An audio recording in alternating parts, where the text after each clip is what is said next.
Duit dah ada. Konsep Vita tu macam kena. Kira on. Tapi Haji naik seorang tu. Naik seorang kan? Aku nak seorang. Cuma Haji nak kena betul-betul balancing masa nak double stand. Jangan amalkan sini stand.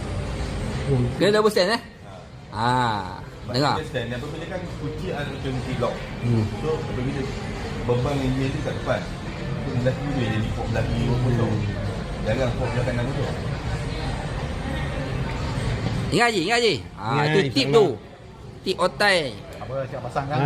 Cuma double stand kat rumah dia aku boleh minta tolong anak-anak, tolong kari kan. Haji jenis jalan hari-hari ke tak?